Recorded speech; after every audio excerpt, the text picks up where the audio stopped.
திமுக மேல அதிமுக மேல குற்றச்சாட்டு இருக்கு, அதுல எந்த ஒரு மாற்று கருத்து இல்லை. அவங்க மேல இவ்வளவு குற்றம் சொல்றீங்க, அதே நேரத்துல நீங்க தூய்மைன்னு தயவுசெய்து சொல்லாதீங்க. உங்க மேலே அவ்வளவு ஊழல் இருக்கு. என்ன ஊழல் இருக்கு? 1.5 கோடி வரி கட்டாத ஊழல். அந்த 1.5 கோடி என்பது பொய்யான வழக்குங்கிறதுக்காக தான் அமைதியாக ஊழல். நீங்க வேற இது ஊழலா? நான் என்ன கேட்கிறேன், இல்ல நான் என்ன கேட்கிறேன், மக்களுடைய சொத்தை கொள்ளையடிச்சு எங்க தலைவர் புலிப்படத்தில் நடிச்சாரு, வருமானம் வர கட்டல, கார் இறக்கணும், வருமானம், இதெல்லாம் ஒரு குற்றச்சாட்டாங்க. என்ன சொல்றேன், திமுக மேல அவ்வளவு குற்றச்சாட்டு இருக்கு. மக்கள் வரி பணத்தை திருந்தாங்க, ஊழல் செஞ்சாங்க. அதிமுக அதோட நாங்க செய்யலையா? மனைவி விவாகரத்து வாங்காத போது, அதாவது இன்னொரு பெண்ணோட தொடர்புல குற்றச்சாட்டா இல்லையா? ஒரு விஷயம், நீங்க இதை கிளறினீங்கன்னா அப்புறம் திமுக எல்லா இதையும் நாங்க கிளறுங்க. நான் என்ன சொல்றேன், திமுக குற்றச்சாட்டு, திமுக அதே நேரத்துல தாவேக மட்டும் என்ன தூய சக்தி தான். சமூகத்துல இது தப்பே இல்லைங்க. மனைவி நீதிமன்றம் இருக்கும்போது இரண்டாம் மனைவி வச்சிருந்தா தப்பு இல்லையா? இரண்டாம் மனைவி உங்களுக்கு யார்? இரண்டாவது அத கள்ள தொடர்பு வச்சிருந்தா தப்பு இல்லையா? காட்டுங்க. நான் சொல்லுவாங்க முதல் மனைவி இல்ல காட்டுங்க. ஏங்க நீங்க பயப்படுறீங்க? நீங்க காட்டுங்க. முதல் மனைவி சொன்னாங்க, 3வது மனைவி நீங்க காட்டுங்க. ஏப்ரல் 20ஆம் தேதி ஹியரிங் வருது இல்ல? வரட்டுங்க, அது நீதிமன்றம் பாத்துக்குங்க. அவங்க குடும்ப பிரச்சனை அவங்க பாத்துக்குவாங்க. உங்களுக்கு என்ன வலிக்குதுங்கிற? ஆடிட்டரை அடித்து துவைத்து கொன்ற கட்சியா தாவேக, வழக்கறிஞர்களை கூலிப்படை வைத்து கொன்ற கட்சியா தாவேக, அரசு சொத்தை ஆட்டையை போட்ட கட்சியா தாவேக, 41 பேர் உயிரை வாங்கிய கட்சியா தாவேக்கான்னு அப்படி கேட்டாங்க. இப்போ ட்ரோன் ஃபுட்டேஜ் வேறு ரிலீஸ் ஆயிருக்கு. அந்த ட்ரோன் ஃபுட்டேஜில் பார்த்தீங்கன்னா மக்கள் அலமோதுற கூட்டத்தில் நடுவில் கொண்டு வந்து வேனை விட்டவர். அப்போ 41 பேருக்கு நடுவில் ஒன்று யார் வேனை விட்டது? அப்போ யார் வேனை விட்டது? செந்தில் பாலாஜி விட்டுருக்காரு. இது அந்த கேரவன் வேணா செந்தில் பாலாஜி விட்டா இல்ல, இடையில செந்தில் பாலாஜி படம் ஓட்டி ஆம்புலன்ஸ் இருந்துச்சு. அது முடிஞ்சதுக்கு அப்புறம் வந்தது. இடையில வந்து மூச்சு திணறல் ஏற்பட்டுன்னு உங்க தலைவர் தான் மைக்கில் ஜெகதீஷ் ஆம்புலன்ஸ் கூப்பிடுங்க அப்படின்னு சொல்லியிருக்கிறாரு. கூட்டணி மக்களுடன் என்பதை எங்களது தலைவர் மீண்டும் மீண்டும் உறுதிப்படுத்தி கொண்டே இருக்கிறார். தற்பொழுது இஸ்லாம் நோன்பு விடயத்திலேயே அவர் ஒரு உறுதியாக சொன்னார், நாங்கள் யாருடனும் கூட்டணி இல்லை. நிற்கிறீங்க, ஆனால் ஆட்கள் இருக்கிறாங்களா, நிற்கிறதுக்கு வேட்பாளர் இருக்காங்களா, ஜெயிக்க முடியுமா அப்படின்ற பற்றி யாருமே யோசிக்க மாட்டேங்க. விருப்ப மனு வாங்குறதுக்கே 2 மணி நேரத்தில் 10,000 பேர் விருப்ப மனு தான். 100 ரூபா ஃபார்முன்னு கொடுத்தா எல்லாருமே வாங்குவாங்க.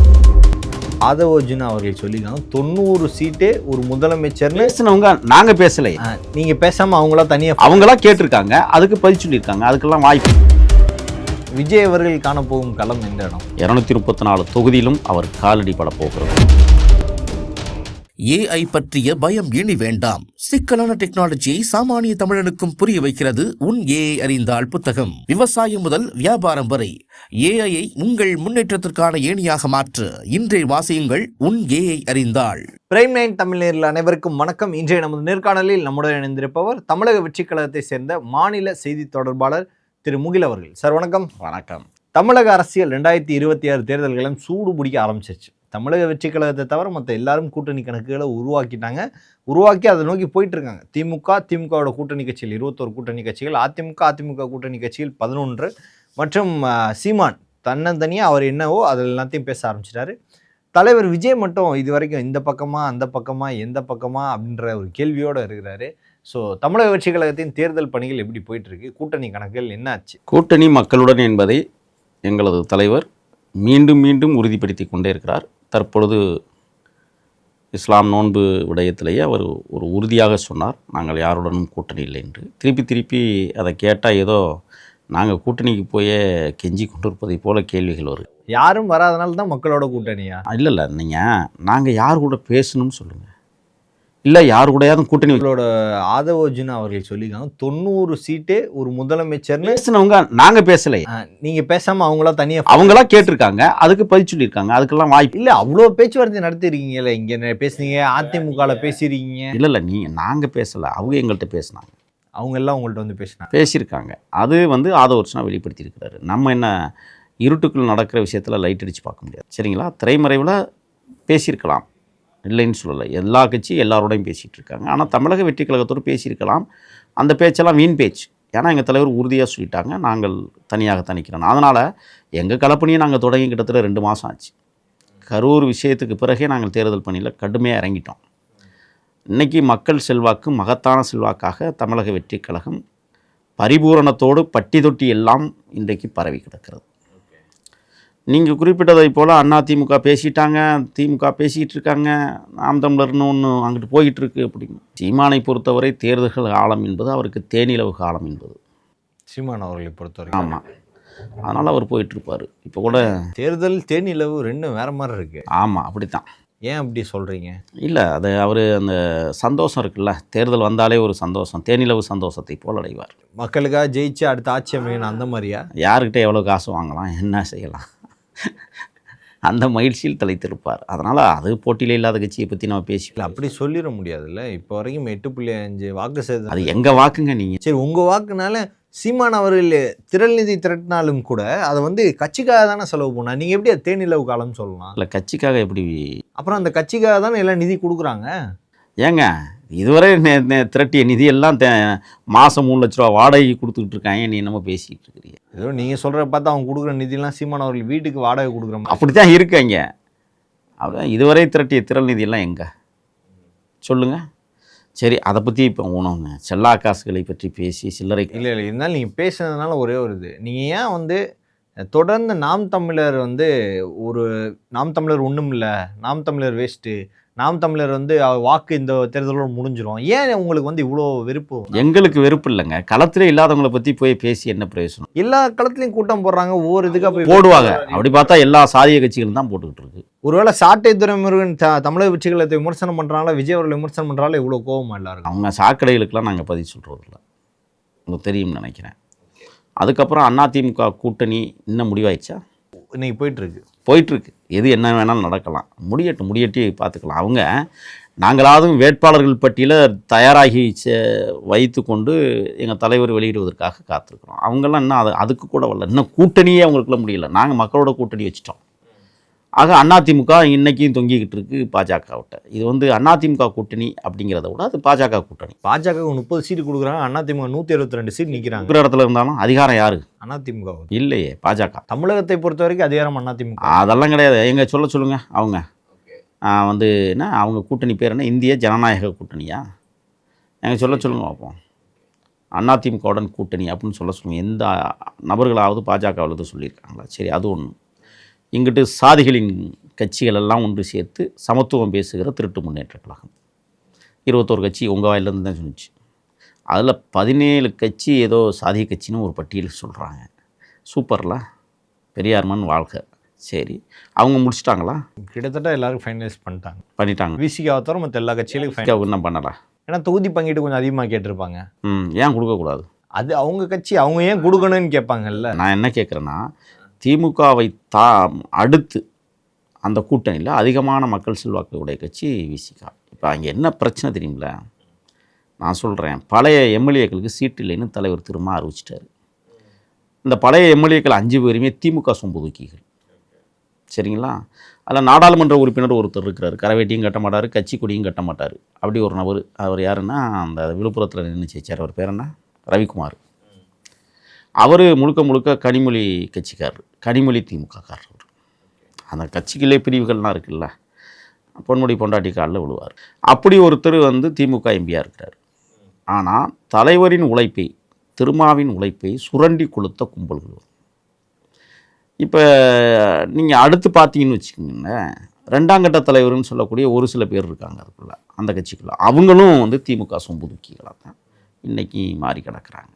அப்போ தலைவர் திரும்ப என்ன யோசிக்கிறார்னா, திருப்பி இவங்களெல்லாம் அதிகாரத்துக்கு கொண்டு வச்சோம்னா, வானூர்திப்படை நிறுவனத்திடமே கையூட்டு வாங்குகிற கொடுமையாளர்கள் தான் நம்மளை வளர்த்து வச்சுருக்குறோம். இவங்கெல்லாம் ஓரங்கட்டணும்னு முடிவு பண்ணும்போது இவங்க எல்லாரும் போய் திமுக கிட்ட சொல்லிட்டாங்க, குறைச்சே கொடுத்துருங்க, கூட கொடுத்துடாதீங்க. கூட கொடுத்தாலும் எங்களுக்கு கிடைக்காது, குறைச்சி கொடுத்தாலும் எங்களுக்கு கிடைக்காது, கொடுக்க மாட்டார். ஆழ்ந்து யோசித்து 5 சீட்டு 6 சீட்டு கொடுத்தா போதும் அப்படின்னு திமுக சொம்புதூக்கிகள் இருக்காங்களே, விசிகாவில் இருந்து எல்லாம் முடிவு பண்ணிட்டாங்க. இப்போ தலைவர் வந்து என்னென்னா, ஒரு கோரிக்கை வச்சுட்டார், இரட்டை இலக்கில் எங்களுக்கு வேணும், அது குறிப்பாக 12 சீட்டு கொடுத்துட்டா நல்லாயிருக்குன்னு அவங்க யோசிக்கிறாங்க. 10ஆவதும் கொடுக்கணும். இப்போ 2 நாடாளுமன்ற தொகுதியில் பானை சின்னத்தில் நின்று விடுதலை சிறுத்தைகள் வெற்றி பெற்றது. ஒவ்வொரு நாடாளுமன்ற தொகுதிக்கும் 6 சட்டமன்றம், 2 நாடாளுமன்றத்துக்கும் 12 சட்டமன்றத்தை அவங்க கேட்குறாங்க. நியாயமானது தானே அது? காங்கிரஸுக்கு என்ன இருக்குது தமிழ்நாட்டில்? ஊருக்கு 2 ஓட்டு இருக்குமா? ஆனால் அவர்களுக்கு எத்தனை சீட்டு? 28+1. நேஷனல் லெவலில் இருக்குது. நேஷனல் லெவலில் இருந்தால் அப்போ விசிகா வந்தால் நேஷனல் லெவலில் இருக்குது. எத்தனை மாநிலத்தில் விசிகா ஆட்சி பண்ணுது? ஆட்சி பண்ணல. ஏன் அந்த காங்கிரஸ் எத்தனை மாநிலத்தில் ஆட்சி? மாநிலத்தில் ஆட்சி செய்யுது. ஒரு தேசிய கட்சி 3 மாநிலத்தில் ஆட்சி செய்வது பெரிய சாதனையா? இப்போ சரிவு இது, ஆனால் 3 மாநிலத்தில் ஆட்சி செய்யுது இல்லை. எத்தனையோ மாநிலங்கள் எதிர்க்கட்சியா இருக்கு. இருக்கட்டும், என்ன சாதிச்சிருக்கீங்க 10 ஆண்டுகளாக? அது ஈழ வரலாற்றில் அவர்கள் செய்த கொடுமையான நிகழ்வுகளுக்கு தமிழர்களுடைய ரத்தமும் கண்ணீரும் தண்டனை கொடுத்துருக்குறது. சரிங்களா? சரி, அது இருக்கட்டும். இப்போ விசிகாவுடைய நிலைமை 12 கொடுத்தா சரியாக இருக்கும். ஆனால் அண்ணன் திருமாவுக்கு 6 இல்லை 4 கொடுத்தாலும் அங்கே தான் இருப்பார். ஏன்னா பாஜகவை உள்ளே விட முடியாது, விடக்கூடாதுன்னு. நான் என்ன கேட்குறேன்னா, இப்போ பிரேமலதா விஜயகாந்த் நாளைக்கு வெற்றி பெற்றதற்கு பிறகு அந்த சட்டமன்ற உறுப்பினர்கள் பாஜகவை ஆதரிக்க மாட்டார்கள் என்பது என்ன உத்தரவாதம்? அண்ணன் திருமா அதுக்கு உத்தரவாதம் தருவாரா? அந்த கூட்டணியில் வந்து மார்க்சிஸ்டுகளும் விசிகாவும் மட்டும்தான் கொள்கை பிரகடனத்தை போற்றுபவர்கள். அவர்கள் நிச்சயமாக பாஜகவுக்கு செல்ல மாட்டார்கள். ஆனால் மற்ற கட்சிகளெல்லாம் இப்போ தனியரசு இருக்கிறார், நாளைக்கே வந்து ஒரு 15 கோடி பணம் கொடுத்துட்டா பாஜகவுக்கு தாவிடுவார். கருணாஸுக்கு வந்து இன்னொரு கூவத்தூரை உருவாக்கிட்டா உடனே தாவிடுவார். உங்கள் கட்சி பாஜக ஆளுங்களை பற்றி பேசுவோமா? பேசுங்க. நிர்மல்குமார் யார்? நிர்மல்குமார் பாஜகவில் இருந்தவர், இன்னைக்கு இங்கே வந்திருக்கிறாரு. அவர் பாஜக விலை கொடுத்தாலும் போக மாட்டார். விலை கொடுத்தாலும் போக மாட்டார். ஏன்னா தலையே எடுத்தாலும் போக மாட்டார். இல்லை, நான் என்ன சொல்கிறேன், திமுக மேலே இவ்வளோ அக்கறை இருக்குது, அதிமுக மேலே இவ்வளோ கூட்டணி அக்கறை இருக்குது. உங்கள் கூட்டணியை பற்றி எந்த ஒரு அக்கறை இல்லாமல் இருக்கீங்க. நாங்கள் தடிச்சு நின்று பெருமையோடு நிற்கிறீங்க. ஆனால் ஆட்கள் இருக்கிறாங்களா, நிற்கிறதுக்கு வேட்பாளர் இருக்காங்களா, ஜெயிக்க முடியுமா அப்படின்றத பற்றி யாருமே யோசிக்க மாட்டேங்க. விருப்ப மனு வாங்குறதுக்கே 2 மணி நேரத்தில் 10,000 பேர் விருப்ப மனு தான். 100 ரூபா ஃபார்முன்னு கொடுத்தா எல்லாருமே வாங்குவாங்க. சரி, வாங்கினேன். அது எவ்வளோ பெரிய இது? 100 ரூபா ஃபார்ம் கொடுக்குறதே ஃபஸ்ட்டு தப்புங்க. விருப்ப மனு எல்லாருமே ஒரு 10 ஒன்று சொல்கிறேங்க. ஆடு மாடு மேய்ச்சவன், சாணி எள்ளி திரிஞ்சவன், ஏர் பிடிச்சி உழுதவன், வரப்பு வெட்டி களை கூட வெட்டினவன், ஒரு சாதாரணமானவன், செங்கச்சூளையில் பணி செஞ்சவன், என்னை அழைச்சி ஒரு தலைவர் வந்து ஒரு மிகப்பெரிய பொறுப்பான மாநில செய்தி தொடர்பாளராக ஆக்கியிருக்கிறாரு. அதற்கு பிறகு உள்ள வாழ்க்கை தலைமறைவு ஆயுதம், அது வேறு போராட்டம். சரிங்களா? இந்த சாமானியனை இவ்வளோ பெரிய உயரத்தில் கொண்டாந்து வச்சிருக்கிறாருன்னு சொன்னால், இன்றைக்கி நானும் விருப்ப மனு தான் கொடுத்துருக்குறேன். என்கிட்ட என்ன இருக்குங்கிறீங்க? ஒன்றுமே இல்லை, ஒன்றுமே கிடையாது. நான் என்ன சொல்கிறேன், இதுக்கும் தேர்தலுக்கும் என்ன சம்மந்தம் கேட்குறேன்னா, ஒரு சாமானியனை கூட ஒரு கட்சி பொறுப்பில் நிற்க வச்சு விருப்ப மனு வாங்குகிற இடத்துல இருக்காங்க. என்னால் வந்து 10,000 ரூபா கட்ட முடியாது, ஆனால் 10,000 ரூபா கொடுத்து விருப்ப மனு வாங்கியிருக்கிறேன். சீமான் அவர்களும் அதே பண்ணுறாரு. நீங்கள் 100 ரூபாய்ன்னு சொன்னீங்களா, அதுக்காக சொல்ல வரேன். புரியுதுங்களா? 10,000 ரூபா நான் வந்து எனக்கு சீட்டே கிடைக்காட்டினாலும் பிரச்சனை இல்லை, கவலை இல்லை. 10,000 ரூபா என் கட்சிக்கு நிதி போகுதுல்ல, நான் அதை பெருமையோடு நினைக்கிறேன்ல. உங்கள் கட்சி நிதியே ஆதவர்ஜுனா தான் நடத்துகிறாருன்னு எல்லாருமே எல்லாம் வந்து நீங்கள் சொல்றாங்க. இதெல்லாம் இல்லை, ரியாலிட்டி என்ன? இது ஏழைகளின் கட்சி, ஏழைகளின் கட்சி. ஆமாம், தமிழக வெற்றி கழகம் இருப்பவர்களின் கட்சி இல்லை, இல்லாதவர்களின் இயக்கம். அதனால தான் நீங்கள் மட்டும் கேரவனில் வர்றீங்க, மற்றெல்லாம் வெயிலில் நிற்கிறாங்க. கரெக்டாக கிடையாது. ஒரு தலைவரை பாதுகாக்க வேண்டிய பொறுப்பும் கடமையும் இருப்பதால் அவரை கேரவனில் வச்சு அழகு பார்க்குறோம் நாங்கள். இல்லாதவன் கேரவனில் வருகிற போது அது அழகு தானே, கௌரவம் தானே, அதைத்தான் நாங்கள் செய்கிறோம். இப்போ இந்த மாதிரி ஒரு சூழலில் எந்த கட்சிகளும் ஒரு பக்கம் 15 கட்சி கூட்டணி, இன்னொரு பக்கம் 21 கட்சி கூட்டணி, கிட்டத்தட்ட 36 கட்சிகளை எதிர்த்து, கட்சிகள் இல்லை அது எல்லாம் வந்து, அதான் எங்கள் தலைவர் சொன்னார், நிழலுக்கு போய் அறிவாலயத்துக்கு பக்கத்தில் ஒன்றவன் சொல்ல முடியாது. அங்கே ஏதாவது வேறு விலங்குகள் ஒன்றா கூட அங்கே வா, உனக்கு ஒரு உதயசூரியன் சின்னத்தை தரேன் நின்றுவான். அந்த மாதிரி சூழல் தான் இன்றைக்கி அந்த கட்சியில் இருக்குது. இது எல்லாத்துக்கும் காரணம் என்ன தெரியுமா? எங்கள் தலைவர் தான். அப்படி நின்று அப்படி நிமிந்து பார்க்குற போதே செதற கூட்டமாக இன்றைக்கி திமுகவும் அதிமுகவும் இருக்கிறதுனால தான் யார் வந்தாலும் உள்ளே சேர்த்துக்க, விஜயை வரவிடக்கூடாது. நான் ஒன்று கேட்குறேன், தமிழக வெற்றி கழகம் ஐஏஎஸ் அதிகாரிகள் மீது ஆசிட் வீசிய கட்சியாக தாவேக்கா, ஆடிட்டரை அடித்து துவைத்து கொன்ற கட்சியாக தாவேக்கா, வழக்கறிஞர்களை கூலிப்படை வைத்து கொன்ற கட்சியாக தாவேக்கா, அரசு சொத்தை ஆட்டையை போட்ட கட்சியாக தாவேக்கா, அடுத்தவர் சொத்தை ஆட்டையை போட்ட கட்சியாக தாவேக்கா, 41 பேர் உயிரை வாங்கிய கட்சியாக தாவேக்கான்னு அப்படி கேட்டால் உங்களை குற்றவாளி கொண்டே நிறுத்துவோம். இல்லை, அப்படி தான். ஸோ இது சிபிஐ விசாரணை இன்னும் முடியாத வரைக்கும் அந்த கூட்டத்துக்கும் அந்த இதுக்கும் நீங்கள் தான் பொறுப்பு. நீங்கள் நடத்தின கூட்டத்தில் 41 பேர் இறந்துருக்குறாங்க. நடத்த விட்டவங்க பொறுப்பு இல்லையா? நடத்த விட்டவங்க மேலே பொறுப்பு. அதாவது திமுக காவல்துறை மேலே பொறுப்பு, தாவேக்கா மேலே பொறுப்பு இல்லை. என்ன பொறுப்பு இருக்குது? தாவேக்கா கூட்டம் நடத்துச்சு, அதை தடுப்பதற்கும் அதை பாதுகாப்பதற்கும் உரிய கடமையும் பொறுப்பு. இப்போ ட்ரோன் ஃபுட்டேஜ் வேறு ரிலீஸ் ஆகிருக்கு. அந்த ட்ரோன் ஃபுட்டேஜில் பார்த்தீங்கன்னா மக்கள் அலமோதுற கூட்டத்தில் நடுவில் கொண்டு வந்து வேனை விட்டவர். அப்போ 41 பேருக்கு நடுவில் ஒன்று யார் வேனை விட்டது? அப்போ யார் வேனை விட்டது? செந்தில் பாலாஜி விட்டுருக்கிறாரு. இது அந்த கேரவன் வேணா செந்தில் பாலாஜி விட்டா இல்லை, இடையில செந்தில் பாலாஜி படம் ஓட்டி ஆம்புலன்ஸ் இருந்துச்சு, அது முடிஞ்சதுக்கு அப்புறம் வந்தது. இடையில வந்து மூச்சு திணறல் ஏற்பட்டுன்னு உங்கள் தலைவர் தான் மைக்கில் ஜெகதீஷ் ஆம்புலன்ஸ் கூப்பிடுங்க அப்படின்னு சொல்லியிருக்கிறாரு. இல்லை தடியடி நடத்தியது யார்? காவல்துறை. அந்த கூட்டத்தை கலைக்கிறது. எப்படி நெருக்கிய கூட்டம் இருக்குது, அதுக்குள்ளே எப்படி நீங்கள் தடியடி நடக்கும்? ஏங்க ஒரு இடத்துல வந்துட்டு பள்ளம் நோண்டுனீங்களே, மூடுனீங்களா? பள்ளமெல்லாம் இதற்காகவே நோண்டப்படும். ஆக உங்க மேல எந்த தப்பு இல்லை. எங்கள் மேலே எந்த தப்புமே கிடையாது. தவறு எல்லாமே இப்போ செந்தில் பாலாஜிங்கிறது விரைவில் நிரூபிப்போம். இருங்க. ஊழல் புரிந்து சொத்து சேர்த்த கட்சியாக தமிழக வெற்றி கழகம். மாணவிகளை உயிரோடு பேருந்துகளை வச்சு எரிச்ச கட்சியாக தாவேக்கா. குறுநில மன்னர்களைப் போல ஆளுகிற கட்சியாக தாவேக்கா. சாதி வெறியை தூண்டுகிற கட்சியாக தாவேக்கா. மதவெறியை தூண்டிவிட்ட கட்சியா தாவேக்கா. கிட்னியை திருடி வித்ததா தாவேக்கா. இருங்க, எந்த ஒரு பதில் சொல்ல. கிட்னியை திருடி வித்ததா தாவேக்கா. அதான் நீங்க ஒவ்வொரு பிரச்சனையும் இன்னொரு பதில் இருக்குல்ல. இப்ப மதவெறியை தூண்டி விட்டதா, சாதி வெறியை தூண்டி விட்டதா, திருப்பரங்குன்ற பிரச்சனைல தாவேக்காவுக்கு எந்த நிலைப்பாடு இல்லை. அது திமுக தூண்டி விடுச்சு. அதுல என்ன? அதனால தாவேக்காவுக்கு நிலைப்பாடு இல்லை. இஸ்லாமியர் சகோதரர்கள், நான் சிறுபான்மையின மக்களை காக்க வந்த தலைவன், ஆனா திருப்பரங்குன்றத்துல அமைதியா இருப்பாரு. அப்படியே பாசாங்கு செய்வது போல பாசாங்கு செய்து நடித்த கட்சி தாவேக்கா இல்ல. திருப்பரங்குன்றம் விஷயத்துல நீ நடிக்கிறது மாதிரி போராட்டம் நடத்து, நான் அடிக்கிறது மாதிரி ஃபாலோ பண்ணிக்கிறேன். இது திமுகவுடைய நிலைப்பாடு. அதையாவது பேச வேண்டியதான். எங்களுக்கு தேவையில்லை. இப்படி நாடகம் நடிப்பவர்களுக்கு போய் நாங்கள் கருத்து எதுக்கு தான் கருத்து சொல்லுவீங்கன்னு சொல்லுங்க சார். ஏன் அஜித்குமாருக்கு கருத்து சொல்லலை? நீட்டுக்கு கருத்து சொல்லலையா? அதே இது பரந்தூருக்கு கருத்து சொல்லலையா? நெல்லையில இப்ப கருத்து சொல்லலையா? அந்த மாதிரி 39 ஆணவ படுகொலைகள் நடந்திருக்கு. 39 ஏன்? அதே தான் கேட்டேன். அஜித்குமார் கருத்து சொன்னார்ல, கவினுக்கு ஏன் கருத்து சொல்லல? ஏன் கிருஷ்ணகிரியில் ஒரு தகப்பன் வந்து தாயையும் வெட்டி மயனையும் வெட்டிட்டு மருமகளை வெட்டி மருமகள் தப்பிச்சு, அதுக்கு ஏன் பேசுறேன்னு ஒரு கேள்வி வைங்களேன். ஏன் அதை மட்டும் நீங்கள் கேள்வி வைக்க மாட்டேங்கிறீங்க? கவின்றது எவ்வளோ பெருசாச்சு. இப்போ 3 பேர் செத்தது பெருசா இல்ல, கவின் செத்தது பெருசா? ஜாதி பிரச்சனையே தூண்டும் வகையில இருந்துச்சு. திமுக போச்சு, அதிமுக போச்சு, நாம் தமிழர் போச்சு, தாவேக்காவை தவிர தாவேக்கா வந்து வழக்கு நடத்துறதே நாங்க தானங்க. வழக்கு நடத்துனதே நீங்க. ஆமா, ஆணவ படுகொலையே வந்து தடுத்து நிறுத்தப்பட வேண்டும் என்று வழக்கு நடத்துகிறதே நாங்க தான். அப்புறம் என்ன பேசிட்டு இருக்கீங்க நீங்க? கிட்னியை வித்த கட்சி தாவேக்காவா? அதுக்கு பதில் சொல்ல மாட்டீங்களே. கிட்னியை திருடினது தாவேக்காவா?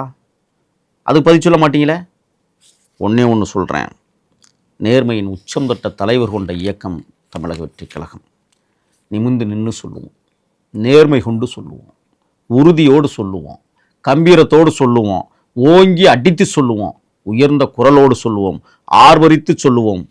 இது எல்லாம் எங்களுக்கு மட்டும்தான் பொருத்தம். அப்போ நாங்கள் தனியாகத்தான் நிற்கிறோம், தனியாக தான் களமாடும். நான் என்ன சொல்கிறேன், திமுக மேலே அதிமுக மேலே குற்றச்சாட்டு இருக்குது, அதில் எந்த ஒரு மாற்று கருத்து இல்லை. அவங்க மேலே இவ்வளோ குற்றம் சொல்லுங்க. அதே நேரத்தில் நீங்கள் தூய்மைன்னு தயவுசெய்து சொல்லாதீங்க. நான் என்ன உங்கள் மேலே அவ்வளோ ஊழல் இருக்குது. என்ன ஊழல் இருக்குது? 1.5 கோடி வரி கட்டாத ஊழல். ஏங்க நான் ஒன்று கேட்குறேன், 1 லட்சம் கோடியில் கொள்ளையடிச்சிருக்கிறத பற்றி பேச மாட்டேங்கிறீங்க. 1.5 கோடி எங்கள் தலைவர் கட்டுவதற்கு என்ன ரொம்ப கஷ்டப்படுறாரா? அதான் கேட்குறேன், ஏன் கஷ்டப்படுறாரா? கட்ட வேண்டியதானே. நான் என்ன கேட்குறேன்னா, அந்த 1.5 கோடி என்பது பொய்யான வழக்குங்கிறதுக்காக தான் அமைதியா இருந்தார். அந்த வழக்கு முடிஞ்சிருச்சா? இருங்க, அனுப்பிட்டாங்க. இல்ல, என்ன அனுப்புனாங்க? அதான் கட்டியே ஆகணும் 1.5 கோடி அப்படின்னு அனுப்பியிருக்கேன் போறோம். இதுல உங்களுக்கு என்ன? நாங்க இப்ப நான் என்ன சொல்றேன்னா, உச்சநீதிமன்றம் சொல்லுச்சுன்னா கட்ட போறோம். புலி வழக்கு 15 கோடி, புலிப்பட வருமான வரித்துறை வழக்கு. சரி, அதை அவங்க பாத்துக்குவாங்க. இல்ல அப்ப ஊழல் நீங்க வேற, இது ஊழலா? நான் என்ன கேட்கிறேன், இல்ல நான் என்ன கேட்கிறேன்னா, மக்களுடைய சொத்தை கொள்ளையடிச்சிருக்காங்க, அதுக்கு பதில் சொல்லுங்க. இந்த நாட்டை சுரண்டி கொடுத்துருக்கிறோமா, இயற்கை வளங்களை கொள்ளையடிச்சிருக்கோமா, அதை பத்தி பேசுங்க. எங்க தலைவர் புலிப்படத்தில் நடிச்சாரு, வருமானம் வர கட்டல, கார் இறக்கணும், வருமானம், இதெல்லாம் ஒரு குற்றச்சாட்டாங்க. என்ன சொல்றேன், திமுக மேல அவ்வளவு குற்றச்சாட்டு இருக்கு. மக்கள் வரி பணத்தை திருநாங்க, ஊழல் செஞ்சாங்க. அதிமுக அதோட நாங்க செய்யல. அதிமுக பண்ணிருக்காங்க இல்லைன்னு சொல்ல. அதே நேரத்துல உங்க தலைவர் மேலே குற்றச்சாட்டு இருக்கு. என்ன குற்றச்சாட்டுன்னு தான் நான் கேட்கிறேன். இவ்வளவு நேரம் அப்புறம் என்னங்க சொல்றீங்க? ஏங்க குற்றச்சாட்டு நீதி உச்சநீதிமன்றம் வருமான வரித்துறை ஏய்ச்சா அது நான் என்ன கேட்கிறேன்னா, ஏங்க ஒரு கார் எடுத்து டாக்ஸ் கட்டாம இருங்க. இது நான் என்ன கேட்கிறேன்னா, இது ஒரு குற்றம்னு இப்படி குதர்க்கமா பேசுறீங்கல்ல. லட்சம் ஒருத்தர் 888 கோடி ரூபாய் பணியிட மாற்றத்துக்கு வந்து வாங்கியிருக்கான். மனைவி விவாகரத்து வாங்காத போது, அதாவது இன்னொரு பெண்ணோட தொடர்புல குற்றச்சாட்டா இல்லையா? ஒரு விஷயம், நீங்க இதை கிளறினீங்கன்னா அப்புறம் திமுக எல்லா இதையும் நாங்க கிளறுங்க. நான் என்ன சொல்றேன், திமுக குற்றச்சாட்டு, திமுக அதே நேரத்துல தாவேக மட்டும் என்ன தூய சக்தி? தூய சக்தி தான். 1000 முறை ஓங்கி தப்பு பண்ணாருன்னு கேக்குறீங்க. 3 தப்பு 4 என்ன இது தப்பு இல்லைங்க. சமூகத்துல இது தப்பே இல்லைங்க. மனைவி நீதிமன்றம் இருக்கும்போது 2ஆம் மனைவி வச்சிருந்தா தப்பு இல்லையா? 2ஆம் மனைவி உங்களுக்கு யார்? 2வது அத கள்ள தொடர்பு வச்சிருந்தா தப்பு இல்லையா? எங்க காட்டுங்க. நான் சொல்லுவாங்க முதல் மனைவி இல்ல காட்டுங்க. ஏங்க நீங்க பயப்படுறீங்க? நீங்க காட்டுங்க. முதல் மனைவி சொன்னாங்க, 3ஆவது மனைவி நீங்க காட்டுங்க. ஏப்ரல் 20ஆம் தேதி ஹியரிங் வருது இல்ல? வரட்டுங்க, அது நீதிமன்றம் பாத்துக்குங்க. அவங்க குடும்ப பிரச்சனை அவங்க பாத்துக்குவாங்க. உங்களுக்கு என்ன வலிக்குதுங்கிறேன். ஏங்க நான் என்ன கேட்கறேன்னா, கருணாநிதியை பத்தி பேசினா காரி துப்பலாம். வேண்டாம், நாங்கள் அதை பேச விரும்பலை. ஏன்னா ஒரு தலைவர், அதனால நாங்கள் பேச மாட்டோம். நாங்கள் பண்பட்டவர்கள், எங்களை பக்குவப்படுத்தி இருக்கிறார் எங்க தலைவர். இல்ல அவர் மேல பேசினா தப்பு இல்லை. நான் என்ன சொல்றேன், அவங்களாம் தூய சக்தி அப்படின்றப்ப நீங்க மட்டும் தூய சக்தி. ஆமாங்க, நீங்கள் நான் என்ன கேட்கிறேன்னா, தமிழக வெற்றி கழகம் தூய சக்தி தான். இதுக்கு என்ன போய் சொல்றீங்க? அதை மட்டும் பேசுங்கன்னா நீங்க எதையோ பேசிட்டு இருக்கிறீங்க. தப்பான விவாதங்கள்லாம் வைக்காதீங்க எப்போதுமே. சரி, ஓகே. சிபிஐ வழக்கு வரும். இந்த சிபிஐ வழக்கில் எத்தனை நாள் இதுக்கு முன்னாடி வரைக்கும் எந்த ஒரு ட்ரோன் ஃபுட்டேஜுமே வரல. திடீர்னு ஒரு ட்ரோன் ஃபுட்டேஜ் வந்திருக்கு. இதோட காரணம் என்ன? யார் இதை லீக் பண்ணா? பிஜேபி லீக் பண்ணுச்சா? திமுக லீக் பண்ணுச்சா? தாவேகா லீக் பண்ணுச்சா? ஒவ்வொரு இதுலேயும் ஒவ்வொரு குற்றச்சாட்டு போகுது. இதை வந்து தாவேகால உள்ள இருக்கிறவன் லீக் பண்ணியிருக்கான், இதை வந்து செந்தில் பாலாஜி டீம் இன்னும் அதை பார்க்கல, இருந்தால் காட்டுங்க என்ன கோணத்தில் அது வந்து. இல்லை, அதாவது ஒரு கூட்டம் அலைமோதுற கூட்டத்தில் ட்ரோன் வந்த மாதிரி மக்கள் வந்து போராடுற மாதிரி ஒரு வீடியோ லீக். தடியடி நடத்தும் போது நடந்தப்பட்ட சம்பவம் அது. புரியுதுங்களா? தடியடி நடத்த உத்தரவிட்டவர் யார்? அந்த அதிகாரி யார்? தடியடி நடத்தியவன் யார்? அதை கேளுங்க, அதை சொல்லுங்க, அதை காட்டுங்க. எதுக்காக தடியடி நடத்த வேண்டும் அதை பேசுங்க. பல்ல வெட்டி போட்டிங்களே, எதுக்காக மூடலை அதை சொல்லுங்கள். அந்த பள்ளத்தில் தான் 17 பேர் செத்து போயிருக்கான். பள்ளத்தில் மட்டும்? ஆமாம், ஒருத்த மேலே பிளான் பண்ணி தான். இது வந்து நீங்கள் மக்கள், நீங்கள் இவ்வளோ குற்றச்சாட்டு வைக்கிறீங்களா? எங்கள் தலைவர் மீது மக்கள் குற்றச்சாட்டு வைக்கிறாங்களா? இல்லையே, அனுதாபப்படுகிறார்கள். ஏன் அந்த மனுஷனை இவ்வளோ கசக்குறாங்க? ஏன் அந்த மனுஷனை இவ்வளோ அல்லோலப்பட வர்றாங்க? எதற்காக அந்த மனுஷனை டெல்லி வரை அழைச்சிட்டு போகிறாங்க கேட்குறாங்க. மக்கள் பேசுகிறாங்கல்ல. ஆக தன்வினை தன்னை சுடும். இதுதான் திமுகவிற்கு பொருந்தும். எப்போதுமே அவங்க இதெல்லாம் கிளப்பிவிட தமிழக வெற்றி கழகம் ஒரு தூய்மையான இயக்கமாக தமிழ்நாட்டில் நிச்சயமாக பரிணமித்து கொண்டிருக்கும். செந்தில் பாலாஜி மேலே வழக்கு பாயுமா? கூடிய கண்டிப்பாக பாயும், நீங்கள் பொறுத்துருங்க. ஏன்னா சிபிஐ போனது என்ன விஷயங்கள் என்ன ஏதுன்னு இப்போ வரைக்கும் ஒரு கேள்வியாக இருக்குது. என்ன கேள்வி நான் கேட்குறேன், செந்தில் பாலாஜி படம் ஒட்டிய ஆம்புலன்ஸ் ஏன் வந்துச்சு? அந்த ஆம்புலன்ஸுக்குள்ள உயிர்காக்கும் வாயு இருந்ததா இல்லை உயிர் போக்கும் விஷவாயு இருந்ததா? இந்த கேள்விக்கெல்லாம் பதில் இருக்கணும். ஆனால் இது மருத்துவ பரிசோதனையில் அப்படி ஒரு இதே வரல. ஏன் நான் என்ன கேட்குறேன்னா, இப்போ மாணவி இறந்தா தூத்துக்குடியில் பிரேத பரிசோதனை 3 நாள் ஆணுச்சு, ஒத்துக்கிறீங்களா? கண்டிப்பாக. 41 பேரை எப்படி நீங்கள் வந்து 6 மணி நேரத்தில் பிரேத பரிசோதனை செஞ்சீங்க? அதுக்கெல்லாம் பதில் இருக்குல்ல. 2 பேர் நீலிக்கண்ணீர் வெடித்து நடித்தாங்களே பயங்கரமாக, கிளிசரின் போட்டு அழுது, தெரியுமில்ல உங்களுக்கு? இந்த நடிப்புக்கு பின்னால் ஒளிந்திருக்கிற மர்மங்கள் என்ன? எப்படி அன்பில் மகேஷ் பொய்யாமொழி வெறும் 1/2 மணி நேரத்தில் இங்கே வர முடிஞ்சது? சேலத்தில் மருத்துவர்களுக்குள்ள கூட்டம் நடந்துச்சா நடக்கலையா? அதனுடைய புட்டேஜ் எங்கே? ஏன் நடத்துனீங்க? எதற்காக நடத்தப்பட்டது? யார் தலைமையில் நடந்தது? அதெல்லாம் கேட்டிருக்காங்க சொல்லணும். தண்ணி பாட்டில் கொடுத்தீங்களே, தண்ணி பாட்டிலுக்குள்ளே தண்ணி தான் இருந்துச்சா இல்லை வேறு எதுவும் திரவத்தை வச்சுருந்தீங்களா? இதுக்கெல்லாம் பதில் வேணும். இதைத்தான் நாங்கள் தொடர்ந்து எழுப்பி கொண்டிருக்கோம். சிபிஐ அந்த கேள்வியெல்லாம் எழுப்பியிருக்கும் கண்டிப்பாக. உங்களுக்கும் எனக்கும் தெரியாது, 4 சுவத்துக்களை நடக்கிற விஷயங்களை வெளியில் சொல்ல மாட்டாங்க. ஆனால் இதையெல்லாம் கேட்டிருப்பார்கள் என்கிற நம்பிக்கை எங்களுக்கு இருக்குது.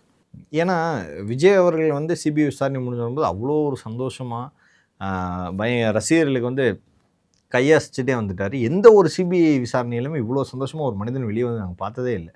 சிபிஐ இதுக்குள்ளே ஃபஸ்ட்டு வெளியே வர முடியாதுன்னு வச்சுங்களேன், அந்த இதுக்குள்ளே வரவே முடியாது.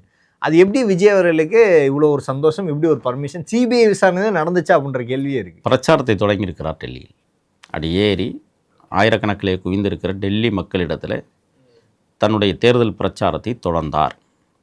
இங்கே தேர்தல் அறிவிப்பு வருது, அங்கே தொடர்ந்தார், அவ்வளோதான். அதுக்குள்ள உள்நோக்கம் நீங்கள் கேட்குற கேள்வியில் இருக்குங்கிறது எங்களுக்கு புரியுது. அதெல்லாம் வாய்ப்பே இல்லை. ஆக இன்றைக்கு தமிழ்நாடு அதிருகிறது. நிச்சயமாக சொல்லுகிறேன், தமிழ்நாட்டின் தலைவிதியை மாற்றப்போகிற தேர்தல் இது. 2026 மே மாதம் 6ஆம் தேதி பச்சை மயில எங்கள் தலைவன் செயின்ட் ஜார்ஜ் கோட்டையில் முதலமைச்சர் என்கிற கையெழுத்தை இடுகிற நாள் இருக்குது பாருங்கள். நாங்களெல்லாம் கண் சொரிந்து கண்ணீர் ததும்ப, அதுவும் ஆனந்த கண்ணீர் ததும்ப நடந்த கொடுமைகளுக்கெல்லாம் முற்றுப்புள்ளி வைக்கிற நாளாக அமைய இருக்கிறது. அரசியல் பிரச்சனை, தனிப்பட்ட பிரச்சனை, இல்லை ஏதோ ஒரு பிரச்சனை, இந்த பிரச்சனை தமிழக வெற்றி கழகத்தை பாதிக்குதா, விஜய் அவர்களை பாதிக்குதா? அது மக்கள்கிட்ட அந்த பிரச்சனை போதா? அதெல்லாம் எதுவுமே கிடையாதுங்க. மக்கள் ரொம்ப தெளிவாக இருக்காங்க. தமிழக வெற்றி கழகம்தான் அடுத்து தலைமை அப்படிங்கிறத தீர்மானிச்சிட்டாங்க மக்கள். இப்போ அதை நோக்கி களம் அமைந்து கொண்டிருக்கிறது. அந்த அமைந்த காரணத்தால் தான் எதிரி கட்சிகளும் உதிரி கட்சிகளும் லெட்டர் பேடுகளெல்லாம் சேர்த்துக்கொண்டு எங்களை எதிர்ப்பது போல ஒரு மாயஜால பிம்பத்தை காட்டுகிறார்கள். மாயஜாலத்திற்கெல்லாம் மக்கள் மதிமயங்க மாட்டார்கள். தமிழக வெற்றி கழகம் மக்கள் பக்கம் நிற்கிறது. மக்கள் பக்கம் தமிழக வெற்றி கழகம் நிற்கிறது. தன்னந்தனியாக தேர்தலில் போட்டிட்டு ஜெயிக்க முடியும்? இதுவரைக்கும் யாருமே கூட்டணி இல்லாமல் தமிழக அரசியலில் ஜெயிச்சதே இல்லை, சரித்திரமே இல்லை. கூட்டணி வச்சா மட்டும்தான் ஜெயிக்க முடியும். இதுவரைக்கும் அதாவது சுதந்திரம் வாங்கின காலங்கள்லேருந்து கூட்டணி இல்லாமல் 1967 ஒரு கட்சியுமே கூட்டணி இல்லாமல் ஜெயிச்சதில்லை. கூட்டணி இல்லாமல் தமிழக வெற்றி கழகம் ஜெயிக்கின்றது எந்த நம்பிக்கை? வரலாற்று சாதனை, வரலாற்று பதிவை உருவாக்க வைத்திருக்கிறோம். ஹிஸ்ட்ரி ஷோஸ் மீ வே, வரலாறு எமக்கு வழிகாட்டியாகவே இருந்து கொண்டிருக்கிறது. பொறுத்துருங்க. தமிழக வெற்றிக் கழகம் தனி பெரும்பான்மையோடு தமிழகத்தில் ஆட்சி அமைக்க முழு தன்னிறைவோடு களம் காண இருக்கிறது. விஜய் அவர்கள் காணப்போகும் களம் எந்த இடம்? 234 தொகுதியிலும் அவர் காலடி பட போகிறார். அது எப்படி சொல்ல முடியும்? பெரம்பூர், மயிலாப்பூர், இது மாதிரி சென்னை வட்டாரங்கள்லாம் தொடர்ந்து சொல்லிட்டு இருக்காங்க. விஜய் அவர்கள் சென்னையில் களம் காணுவாரா? 234 தொகுதியிலும் பிரச்சாரத்தை தொடங்க இருக்கிறார். எங்கேயாவது ஒரு தமிழகத்தில் ஒரு இடத்தில் இருப்பார். பொறுத்துருங்க, எல்லாத்துக்கும் இன்னும் 2 நாளில் வெளியில் வரும். 2 நாளில் அப்போ 234 வேட்பாளர்கள் அறிவிக்கிருக்காங்க. இறுதியாக ஒரே ஒரு கேள்வி. இப்போ வரைக்குமே வந்த சோர்ஸ் என்னென்னா, தமிழக வெற்றி கழகத்தில் வெறும் 80 பேர் தான் உறுதி செய்யப்பட்டிருக்காங்க. 60 சீட்டு தான் இன்னும் மிக உறுதியாக செய்யப்பட்டிருக்கு. இது வந்து கிட்டத்தட்ட கூட்டணி கணக்கு காமிக்கும், கூட்டணிக்குள்ளே போயிடுவாங்க அப்படின்னு இப்போ வரைக்குமே சொல்லிட்டு இருக்காங்க. ஏன் 80 பேர், ஏன் 60 பேரை சூஸ் பண்ணி வச்சுருக்கீங்க? ஏன் அதுக்கு மேலே சூஸ் பண்ணலை அப்படின்றது ஒரு கேள்வியாக இருக்குது. அதான் ரகசியம், அதான் கட்சி நடவடிக்கை. அந்த 60 பேரை சூஸ் பண்ணணும்னு சொன்னோம்ல, யாருன்னு சொன்னோமா? பொறுத்துருங்க, எல்லாத்துக்கும் பதில் இன்னும் 2 நாளில் இருக்குது. 234 தொகுதியிலும் கிட்டத்தட்ட 10,000த்திற்கும் மேற்பட்ட விண்ணப்ப படிவ திரும்ப வந்த படிவங்கள். ஒவ்வொரு தொகுதியிலும் 6 பேர் 7 பேர் தொகுதி கேட்டிருக்காங்க. அதற்கான கலந்தாய்வுகள் முடித்து எல்லாம் தயார் பட்டியல் வந்துருச்சு. விரைவில் வெளியிடுவாங்க. பல்வேறு அரசியல் கேள்விகளுக்கு வாழ்த்தமைக்காக மிக்க நன்றி. நன்றி. நீ என்ன பார்த்தியே, நீ பார்த்தத நான் சத்தியமா பார்த்தேன்.